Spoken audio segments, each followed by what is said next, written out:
Let's use Symmetry and a Squishmallow to design resort wear. So I recently got this really cute Squishmallow from Walgreens. It was a fun little butterfly, had this really pretty pale yellow and pink colors to it, and I decided to try to design an outfit around it. I also took it up a notch by incorporating some sort of math element, being symmetry. So symmetry is that two sides are the exact same as you would have in a butterfly. So I had this really pretty pink as well as this really pretty pale yellow lace, and I think I'm going to overlay them into some sort of resort wear outfit. As when you do this, like the pink really shines through the yellow. So the bottom will be some sort of skirt. I'm thinking of giving it a pink waistband, and then we'll have the pale yellow lace over top of that. And then trying to make sure that everything's symmetrical, so I may have two slits on the side. For the top, I'm just going to do a basic, I'm thinking like a drawstring top using the pink fabric. So for the skirt, I'm going to start with that. This is a knit fabric, so it is going to stretch. So I'm going to cut out the waistband, which is going to be around 26 inches by about 2 inches wide. And then I'm going to fold that over so that will be the waistband for the skirt that you'll be able to see. Next, I'm going to cut out the skirt panel itself, so that is going to have the same width as the waistband, and then I cut around I think 30 inches just to make sure I had extra room at the bottom so that I would have the two panels. With that complete, it was now time to start cutting out the yellow lace. So I did this a little bit longer than the pink, as I wanted the bottom yellow lace portion to be longer than that pink knit. So now that I have those two lace panels cut out, what I'm going to do is be pinning them up probably about halfway down on either side. So we need this to be symmetrical, so both sides need to be the same. And in addition, I want to be sure that you don't really see any of the raw edges. So I'm going to be pinning this kind of halfway down on either side. And then in addition, when it gets down to the part where the slit will no longer be, I'm going to fold over that fabric gently so I can take a hem so you won't be able to see the raw edge. And then I'm just going to take a seam all the way up on either side.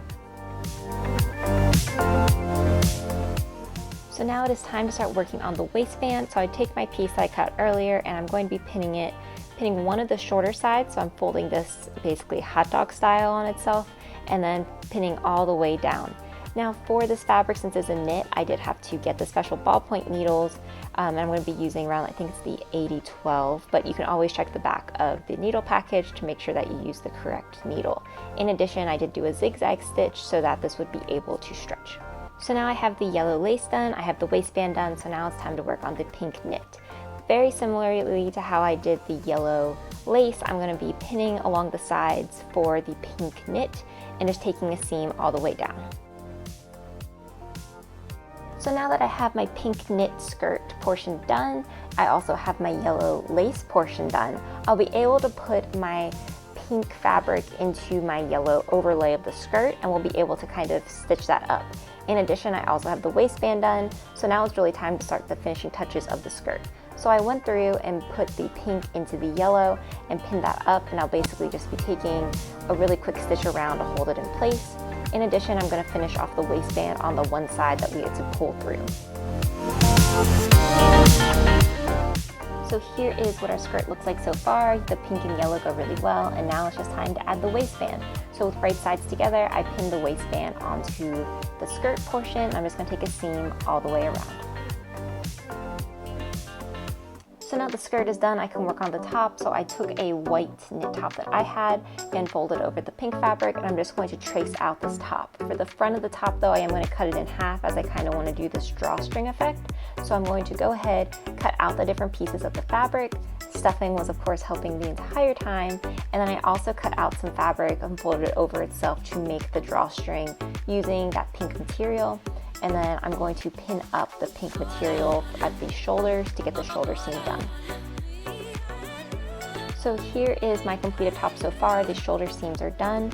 Now we need to work on the side seams, as well as basically taking a large cut down the middle of the front of the shirt so that we'll be able to fold it over to get that drawstring effect. For the cut in the front of the shirt, I literally just cut it right down the middle. And then what I started to do after that was pinned up both sides, as well as for that cut that I just did in the middle, I folded over both sides or about 1/2 inch to make a tube for the drawstring to be able to go in. And then I'm just going to take up all 4 of these seams. So here's what my top looks like so far. You can see we have the drawstring, a tube for it to go into. So what I'm going to do now is actually just lace the drawstring through, and I'm going to be finishing off the shoulders and the collar by using some bias tape that matches that pink knit material. For the bias tape, this was something that I made. I've done multiple videos where I've showed how to make bias tapes. I will be sure to link it for you. Once I had it all pinned up though, I just take a seam over everywhere that I have the bias tape so that it covers up the edges nicely. The very final step was I found these cute little butterfly buttons, so I added them to the bottom of the drawstring. And this is what the completed outfit looks like. I love how it turned out. The back is so smooth and has a really nice resort wear feel. You can't see any raw edges. I did take a hem at the bottom as well. So I think now it's time to take it to the beach.